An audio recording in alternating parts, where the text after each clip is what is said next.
Following the recent announcement of His Excellency President Bola Ahmed Tinubu's upcoming visit to Saint Lucia, as communicated by Prime Minister Honorable Philip G. Pierre, ICAR and Pan-African representatives have expressed their enthusiastic support conveyed by ICAR President Aaron Alexander. It is an honor to have His Excellency President Bola Ahmed Tinubu, President of Nigeria, visit us at this time. We can also recall the visit of His Imperial Majesty Haile Selassie of Ethiopia in 1966 and also the visit of His Excellency President Nelson Mandela of South Africa in 97-98. It is good of our government to keep us close to our ancestral homeland and to continue forging closer ties with Africa, economically, culturally, and socially. In his remarks, Alexander reflected on St. Lucia's intertwined history with Nigeria, especially during the period of the African Holocaust, commonly known as the transatlantic slave trade. He explained that our ancestors, Yoruba, Igbo, and other Nigerian ethnic groups were forcibly taken from Africa and transported to the Caribbean. Most of these Africans landed in St. Lucia. Some warriors who were dissatisfied with the royal kingdoms to which they belonged would wage war, and the conquered royals were also shipped to the Caribbean.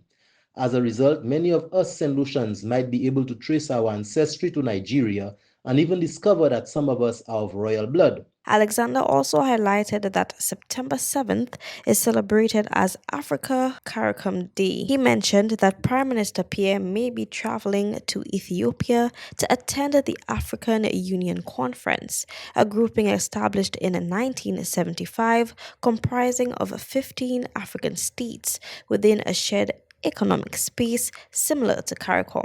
He expressed hope that the Prime Minister might consider allowing some ICAR members to accompany him on this important voyage as part of his delegation.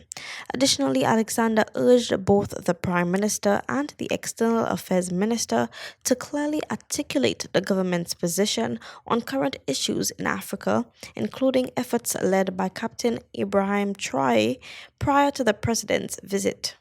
To date, we haven't heard a word from the OECS, neither CARICOM, on this matter.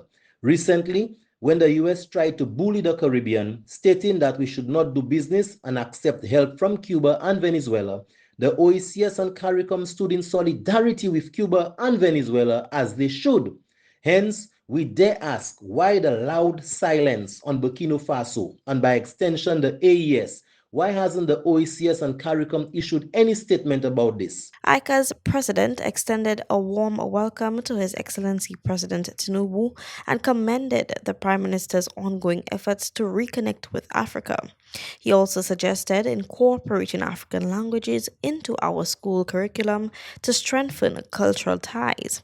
He emphasized the importance of continued leadership in this direction, noting that the entry post-secondary school is being constructed with funding from Africa Exim Bank, further symbolizing our renewed African connections. Kayla Edwin, MBC Prime.